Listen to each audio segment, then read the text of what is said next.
Estamos aqui para mais uma aula de educação especial. Esse é o nosso 5º encontro. Sou a professora Clarice. Vamos lá, nós falaremos sobre o projeto político-pedagógico e o AEE. O projeto político-pedagógico e o AEE. De acordo com as diretrizes operacionais da educação especial para o atendimento educacional especializado na educação básica, publicada na Secretaria de Educação Especial, CESP-MEC, em abril de 2009, o projeto político-pedagógico da escola deve contemplar o AEE como uma das dimensões da escola das diferenças. Então, o projeto político-pedagógico ele deve contemplar o AEE como uma das dimensões da escola das diferenças. É preciso planejar, organizar, executar e acompanhar os objetivos, metas e ações traçadas em articulação com as demais propostas da escola comum. O decreto 6.571/17, de setembro de 2008, que dispõe sobre o atendimento educacional especializado, ele destina os recursos do Fundo Nacional de Desenvolvimento da Educação Básica, o Fundeb, ao AEE, de alunos com deficiência, transtornos globais do desenvolvimento e altas habilidades, superdotação, matriculados na rede pública do ensino regular. E admitindo o cômputo duplo de matrícula desses alunos em casos comuns, classes comuns de ensino regular público e no AEE, concomitantemente, conforme o registro no censo escolar. Quer dizer, ele pode estar matriculado numa escola de classe comum e em outra escola para fazer o AEE, caso a primeira escola não tenha, as salas de recursos multifuncionais. O AEE, ele integra a gestão democrática da escola. No projeto político-pedagógico, devem ser previstos a organização e recursos para o AEE, para as salas de recursos multifuncionais, matrícula de alunos no AEE, aquisição de equipamentos, indicação de professor para o AEE, articulação entre professores do AEE e os de ensino comum das redes de apoio, internos e externos da escola. Na organização do AEE é possível atender aos alunos em pequenos grupos e suas necessidades forem comuns, se forem comum a todos. Por exemplo, eu posso ter um grupo de alunos com surdez, 3 alunos, 4, eu posso estar fazendo esse trabalho com eles juntos, mas eu não vou poder unir alunos, por exemplo, aluno com autismo com aluno com surdez. Eu vou ter problema, autismo severo, eles vão ter que ser atendidos num horário e o outro no outro horário. Então, o professor ele tem que ter essa capacidade de fazer essas diferenças, de fazer essa separação. E por falar em o professor ter que fazer essas diferenças, o professor de AEE, ele precisa, para ele fazer o atendimento ao aluno nas salas de recursos multifuncionais, ele precisa fazer um plano de AEE, ele precisa identificar, elaborar, produzir, organizar os serviços e recursos pedagógicos de acessibilidade e estratégias. Ele precisa organizar o tipo e número de atendimento aos alunos.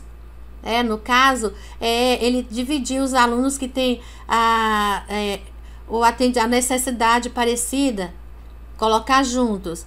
Ele precisa orientar os professores e a família, ele que está conversa direto com o professor da sala de aula, da sala comum. Ele mantém essa conversa para manter o professor sabendo das melhoras da questão do aprendizado do aluno, das dificuldades, para que melhor o aluno possa ser atendido. ele precisa estabelecer parcerias intersetoriais, né, com outra escola, com o posto de saúde e outras coisas mais. Ele precisa estabelecer parcerias com o professor da sala comum, que é o caso que a gente já conversou, dele ter que conversar sempre com o professor. Ele também pode fornecer materiais didáticos e materiais lúdicos para o professor da sala de aula, atividades também. Ele pode oferecer ao professor da sala de aula algum tipo de atividade que possa melhorar o aprendizado daquele aluno.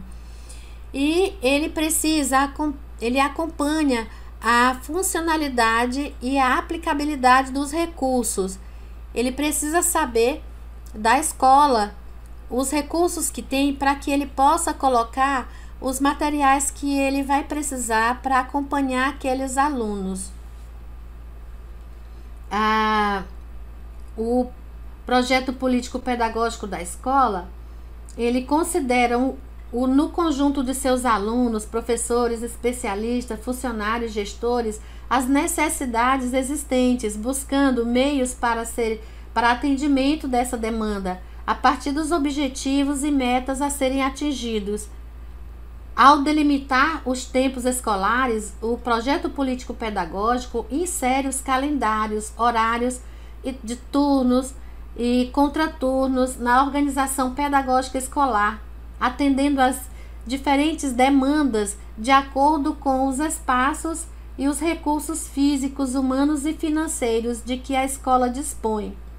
No caso do AEE, por fazer parte desta organização, o projeto político-pedagógico estipulará o horário dos alunos oposto ao que frequentam a escola comum e proporcional às necessidades indicadas no plano do AEE, e o horário do professor previsto para que possa realizar o atendimento dos alunos, preparar o material didático, receber as famílias dos alunos, os professores da sala comum e os demais profissionais que estejam envolvidos na ação. Na operacionalização do processo de avaliação institucional, caberá à gestão zelar para que o AEE não seja descaracterizado das suas funções e para que os alunos não sejam categorizados, discriminados e excluídos do processo avaliativo utilizado pela escola.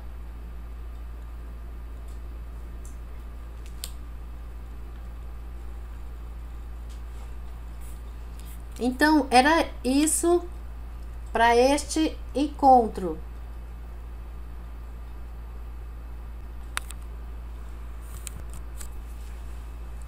Lembrando que não podemos esquecer que a organização do atendimento educacional especializado, ele considera as peculiaridades de cada aluno.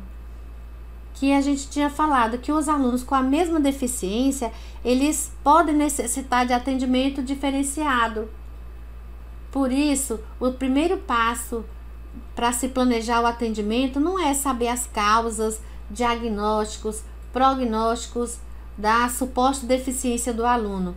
Antes da deficiência vem a pessoa, o aluno, com a sua história de vida, com sua individualidade, seus desejos e diferença.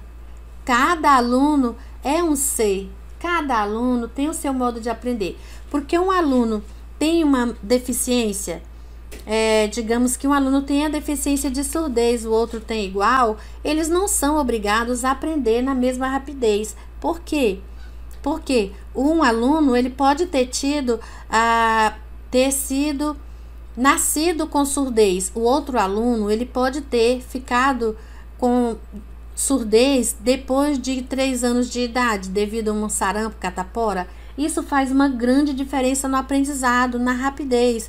Porque o aluno que nunca ouviu a língua portuguesa, ele vai ter muita dificuldade de aprender. Ele vai aprender uma nova língua que não é a língua materna dele. A língua materna dele é a língua de sinais. E ele vai ter que aprender a ler e a escrever uma nova língua. Tem essa diferença. O aluno que ele nasceu ouvinte e passou a ter surdez, depois ele tem toda a experiência de audição. ele tem muito mais facilidade de aprender a ler, porque ele já tem a língua dentro dele, da experiência que ele teve de audição quando pequeno. Então, não adianta você pegar os alunos e querer classificá-lo do mesmo jeito. Então, cada um é diferente um do outro. Somente para lembrar, dessa questão. Até a próxima aula, onde daremos continuidade a esse mesmo assunto. Forte abraço, até já!